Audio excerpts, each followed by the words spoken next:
How to set up a Microsoft Office 365 retention policy. First, open your browser and go to purview.microsoft.com.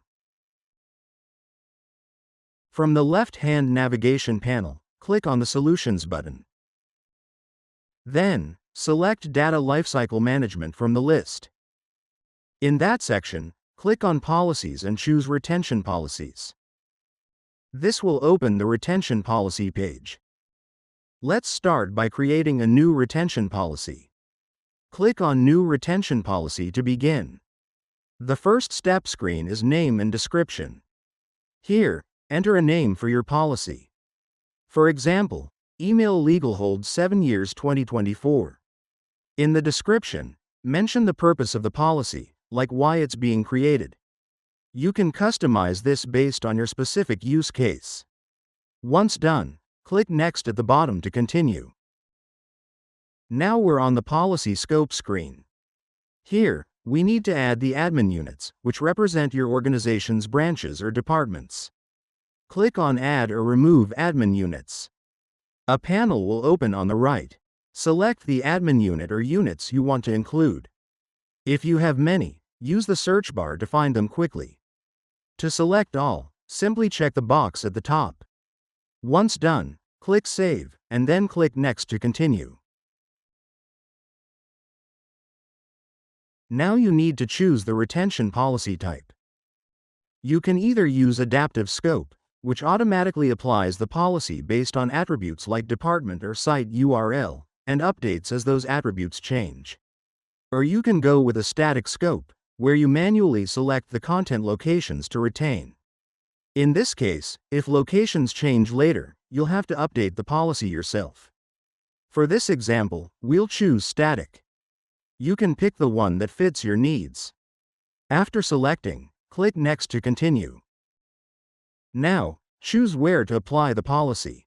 Basically, which locations or platforms it should cover. You'll see a table below showing the status of each location, whether it's enabled or disabled.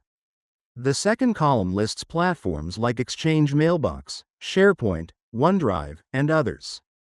Next, you'll see what type of content each platform holds.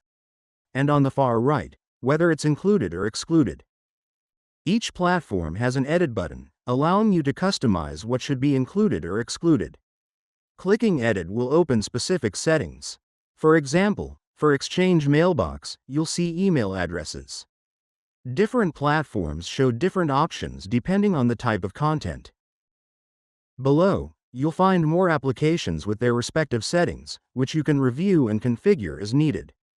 For this example, we'll only select Exchange Mailbox, but you can include multiple platforms based on your needs.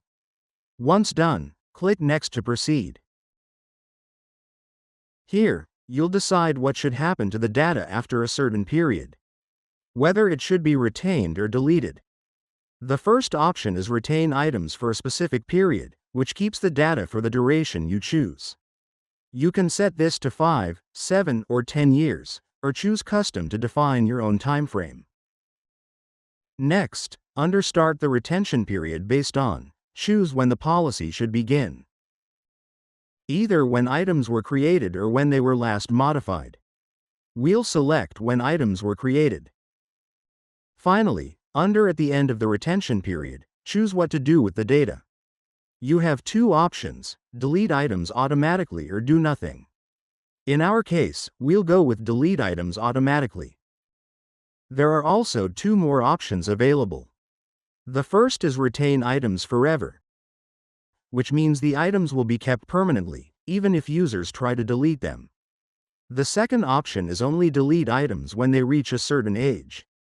In this case, the items won't be retained but will be deleted automatically once they reach the specified age. Below that, you can configure the settings. Under Delete Items Older Than, you can set the time period after which the content will be permanently removed. Then, under Delete Content Based On, you decide when the deletion countdown should start. Either from when the item was created or when it was last modified. We'll choose the first option, Retain Items for a specific period. Users can select a different option based on their needs. Once selected, click Next at the bottom to continue.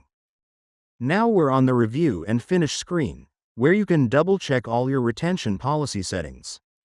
If anything looks off or needs to be changed, just click the Edit button to make adjustments. Once everything is set, click Submit at the bottom. It may take a few seconds to process. After that, your retention policy will be successfully created. Finally, click Done to complete the setup. As you can see, our newly created retention policy now appears on the Retention Policies page. Select the policy to view more options in the menu. The Edit option lets you modify the policy even after it's been created.